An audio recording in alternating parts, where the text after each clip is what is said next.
Para la realización del método de Kato, se debe colocar con un aplicador de madera aproximadamente 50 miligramos de heces sobre una lámina portaobjetos.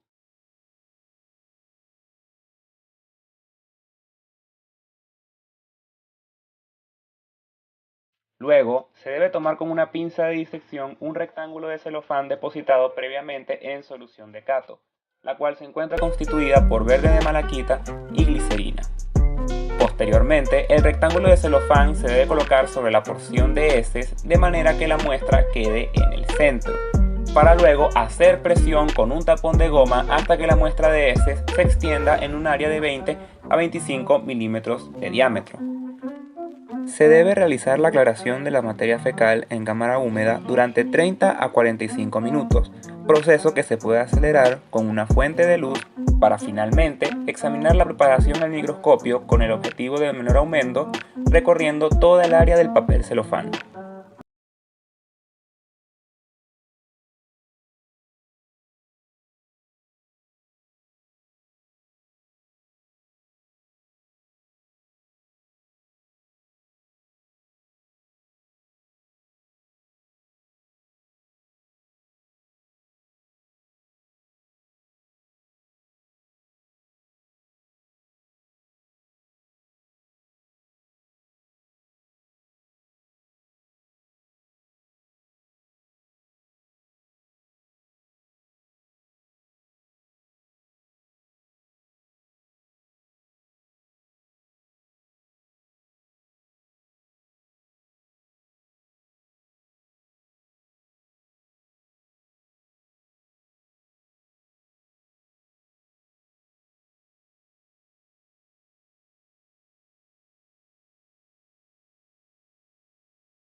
Ahora en el diagnóstico podemos hacer una observación macroscópica que se va a basar en la observación por parte del paciente de los fragmentos o proglótides que van a salir espontáneamente a través del ano o bien en las materias fecales. Estos se pueden ver a simple vista y el paciente los puede observar y traer a consulta, siempre con las precauciones higiénicas, puesto que son infectantes por contener los huevos del parásito. Es así como al tamizar las materias fecales a través de una malla se pueden recuperar los proglótides. Una vez recuperados estos, el método más simple para clasificar la especie viene a ser mediante el conteo de las ramas uterinas principales. Recordar que en la Taenia solium tenemos que contar menos de 12 y en la Taenia saginata más de 12. Tomamos como referencia este conducto uterino central, donde veremos a los lados las ramas uterinas principales. Otra forma del diagnóstico viene a ser mediante la observación microscópica. Aquí nos puede ayudar el examen de materia fecal, donde se podrían observar la presencia de fragmentos o identificar también los huevos en el microscopio. Sin embargo, los huevos, como dijimos, va a ser indiferenciable entre sí, entre cada especie. También se dice que un buen método es el método de concentración de formol éter, el cual es recomendable. Otro método también puede ser el que se usaba para el diagnóstico de los ciuros, que viene a ser el método de la cinta engomada de Graham, principalmente en el caso de la Taenia saginata. Otra forma un poco menos usada por su dificultad es la observación al microscopio del Scolex, donde deberíamos identificar los ganchos en Taenia solium o bien la ausencia de estos ganchos en Taenia saginata. También existen métodos inmunológicos y moleculares como el análisis de proteínas de las proglótides, también sondas de ADN para huevos o parásitos adultos y coproantígenos por el método de Liss.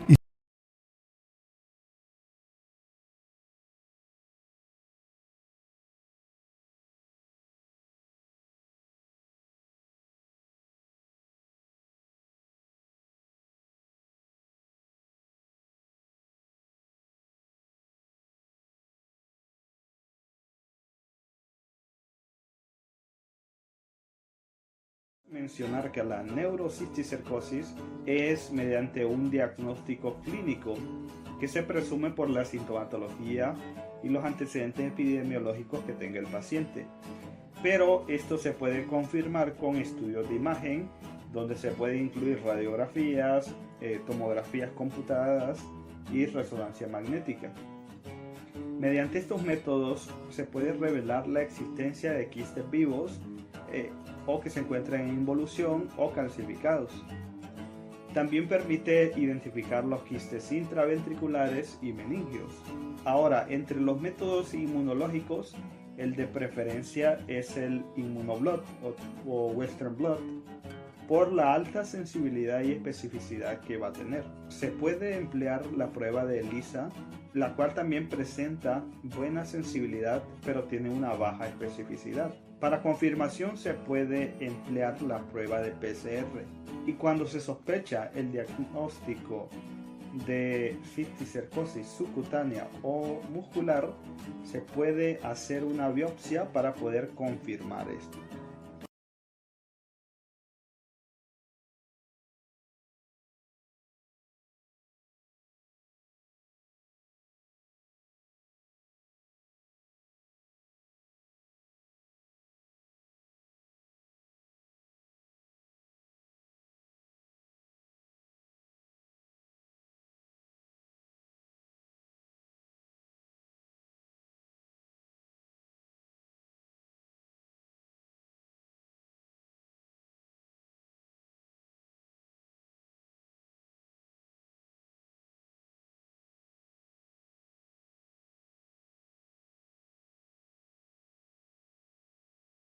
Para diagnosticar esto, la larva migrans cutánea realmente pues puede ser sencillo, hasta la abuela de uno con su sabiduría hace el diagnóstico. Normalmente solo con ver la lesión basta y saber pues que la persona ha viajado, ha estado en la playa, trabaja, se expone al parásito, o en el caso de los niños pues que han jugado o han estado en las cajas de arena, en los bancos de arena. Con ese antecedente, con las lesiones y las características clínicas, con esa picazón se puede hacer el diagnóstico. Pero bueno, hay médicos que envían un examen de sangre para ver si los eosinófilos se han elevado, o incluso han mandado biopsias. ¿Y cuál es el tratamiento de esto? Idealmente la persona que tiene la larva migrans cutánea pues debe ser vista por un médico para confirmar el diagnóstico y que el médico le formule su medicación antiparasitaria. Ojo, porque como ya se los dije, se puede confundir con otras enfermedades como por ejemplo con el herpes zóster. El método de Graham es el método de diagnóstico especial para enterovirus vermicularis. Las indicaciones de este método deben darse al padre o representante del infante al que se le va a tomar la muestra. Los materiales necesarios para realizar este método son lámina portaobjetos, cinta adhesiva transparente y extremos de papel bond, los cuales son utilizados para la identificación y manipulación de la muestra. En cuanto a las indicaciones, se debe retirar la cinta adhesiva de la lámina portaobjetos y ayudados de una paleta bajalenguas se coloca, como se puede observar, y se hacen toques con la lámina sobre los pliegues anales.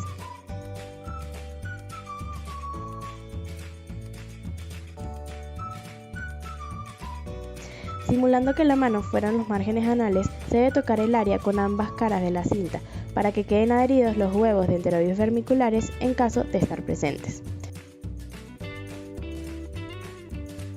Posteriormente, con la ayuda de los extremos de papel, se colocan nuevamente en la lámina portaobjetos y ayudados del bajalenguas se adhiere.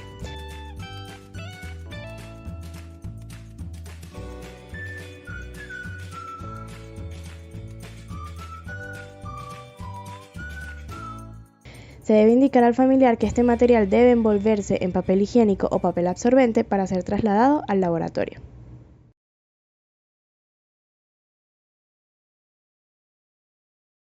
Se pueden realizar dos tipos de preparaciones para el diagnóstico de malaria.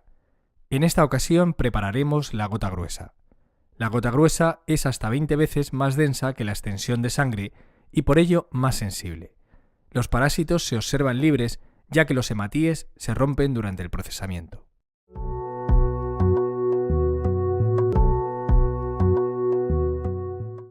Rotular el portaobjetos con el nombre del paciente o sus iniciales, dispensar una gota de sangre sobre un portaobjetos limpio y extenderla ligeramente sobre la superficie del mismo para que no quede excesivamente gruesa, lo suficiente para que pueda leerse a su través la letra impresa de un periódico. Realizar movimientos circulares sobre la gota utilizando la esquina de otro portaobjetos para desfibrinar la gota de sangre. Dejar secar completamente a temperatura ambiente.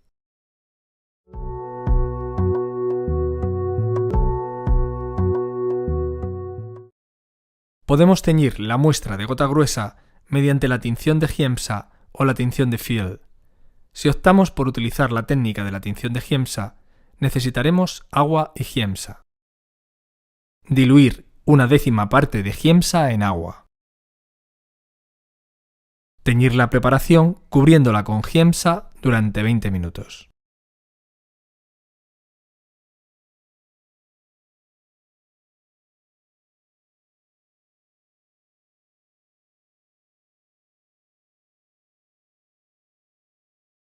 Pasado este tiempo, lavar la preparación agitándola delicadamente en el interior de una cubeta con agua.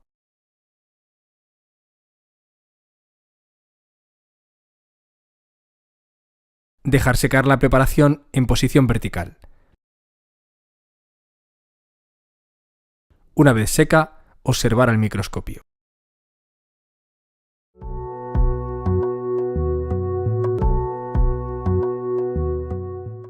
Las formas parasitarias deben distinguirse de los restos de hematíes, leucocitos y de los artefactos que hayan podido producirse durante el procedimiento. Se observarán tres componentes del parásito: citoplasma, teñido de azul, cromatina, teñida de rojo o violeta, y gránulos de pigmento malárico, teñido de marrón, negro o amarillo.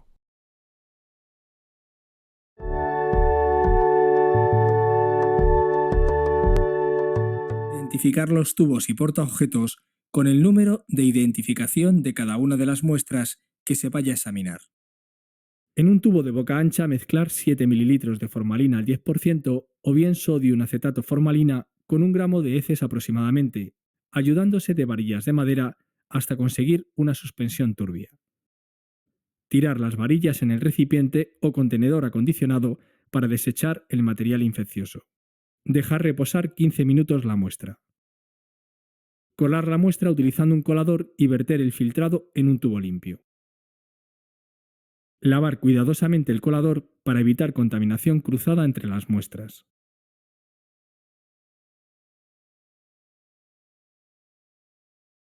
Añadir 3 ml de acetato de etilo o en su defecto éter y mezclar bien durante 15 segundos. Transferir a una centrífuga. Recuerde que la centrífuga debe estar equilibrada, Para ello deberá tener el mismo número de tubos enfrentados con la misma cantidad cada uno de ellos. Centrifugar durante 3 minutos a 3000 revoluciones por minuto. Si el equipo no alcanza esta velocidad, se harán 2 centrifugaciones consecutivas a 1500 revoluciones por minuto de 2 minutos cada una. Una vez concluida la centrifugación, deben observarse 4 capas en el tubo: acetato de etilo, tapón de residuos, formalina, sedimento.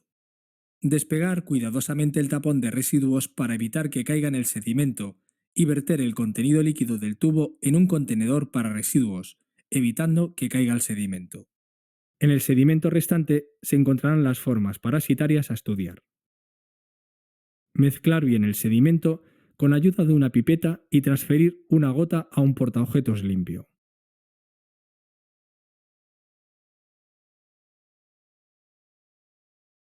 Colocar sobre la preparación un cubreobjetos.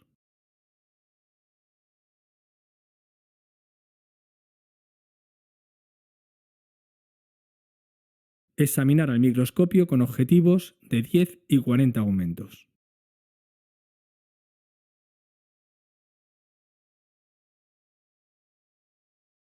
De forma adicional, para una mejor visualización, se puede añadir al portaobjetos, antes de la colocación del cubreobjetos, una gota de Lugol al 20%, diluido en 1/5 en suero salino.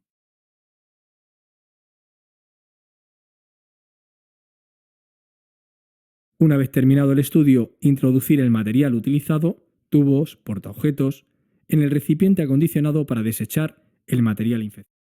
La gota gruesa es el examen de elección en pacientes que provienen de regiones donde se sospecha que puede haber al mismo tiempo transmisión de malaria y de la enfermedad de Chagas. Se debe realizar en pacientes febriles, pues es muy útil en la detección de casos agudos de la enfermedad de Chagas. La toma se realiza previa asepsia y antisepsia, dando previamente golpecitos suaves para estimular la circulación. Se hace una punción en el dedo del corazón con una lanceta.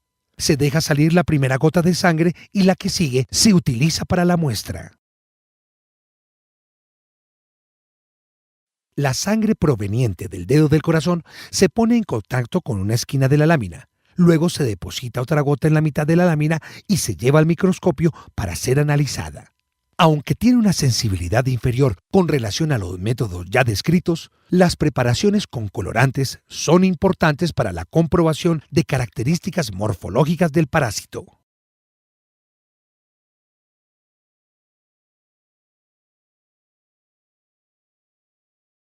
Para obtener un adecuado diagnóstico de leishmaniasis mediante el examen directo, frotis, es el siguiente. Paso 1. Obtención de muestras de lesiones. Paso 2. Fijación y coloración de frotis. Paso 3. Lectura de láminas e informe de resultados. Procedimiento de la obtención de muestras. Primero, preparar el área local donde será colocado el material, utilizando guantes quirúrgicos.